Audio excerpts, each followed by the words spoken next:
तो दोस्तों हम लोग आज सुनने वाले हैं एक मज़ेदार कहानी। हाँ फ्रेंड्स, मेरी बहू भूत की कहानी, यानी बहू भूत की कहानी के बारे में बताने वाला। तो नए तो चैनल को सब्सक्राइब कर लें और वीडियो पसंद हो तो लाइक करें। तो चलिए फ्रेंड्स, बिना लेट के वीडियो को शुरू करते हैं और कहानी के बारे में सुनते हैं। तो आज भी कुछ पिछड़े इलाकों में बहू को हद से ज़्यादा मर्यादा करना पड़ता है। मेरी बहू एक ऐसी कहानी है जो समाज में फैली कुरीतियों से पर्दा उठाएगी। एक बहुत ही प्राचीन गांव था जहां लोग पुराने रीति रिवाज के तहत अपना जीवन व्यतीत किया करते थे। गांव में किशोर अपने माता पिता और पत्नी के साथ रहता था। किशोर की पत्नी शीतल शहर की पढ़ी लिखी लड़की थी, इसलिए उसे गांव के रीति रिवाजों में ज़्यादा दिलचस्पी नहीं थी।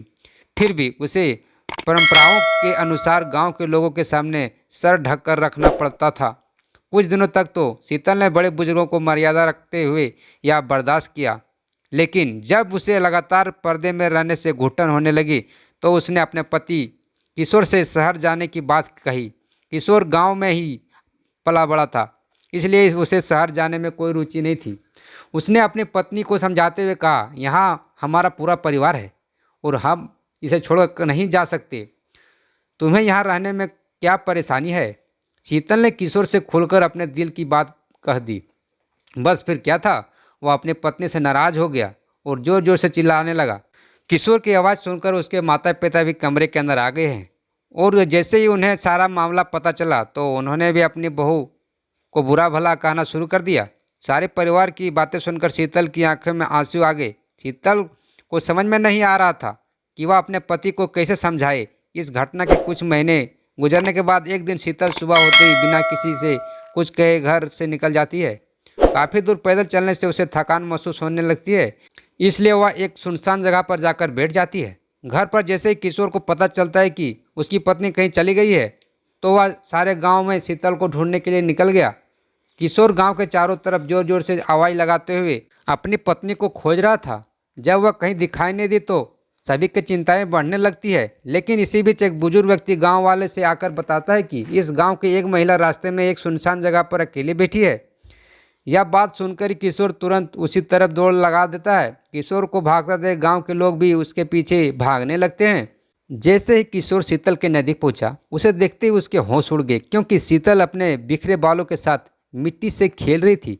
शीतल को ऐसी स्थिति में देख गाँव वालों को लगा जरूर यह कोई भूत बला है जो शीतल के पीछे पड़ गई है। सभी के शीतल को काबू में करने की बहुत कोशिश की, लेकिन शीतल सभी को धक्का मारते हुए जोर जोर से रोने लगी। उसके रोने की आवाज़ किसी पुरुष की तरह लग रही थी। जैसे तैसे करके शीतल को घर लाया गया। गांव के सभी लोगों को शीतल की हरकतें भूतिया गतिविधि की ओर इशारा कर रही थी, इसलिए सभी ने तांत्रिक को बुलाने को कहा। किशोर ने अपने कुछ रिश्तेदारों की सलाह से एक जाने माने तांत्रिक को बुलाया। तांत्रिक ने आते ही चारों तरफ एक घेरा बनाया और खतरे से बचने के लिए सभी को उस घेरे के अंदर रहने को कहा और शीतल के कमरे में अकेले ही चला गया। अंदर पहुंचते ही उसने शीतल को चेतावनी देते हुए कहा, साफ साफ बता दो यह नाटक क्यों कर रही हो, नहीं तो तुम्हें बहुत तकलीफ होगी। शीतल तांत्रिक को देखते ही आक्रामक होने लगी।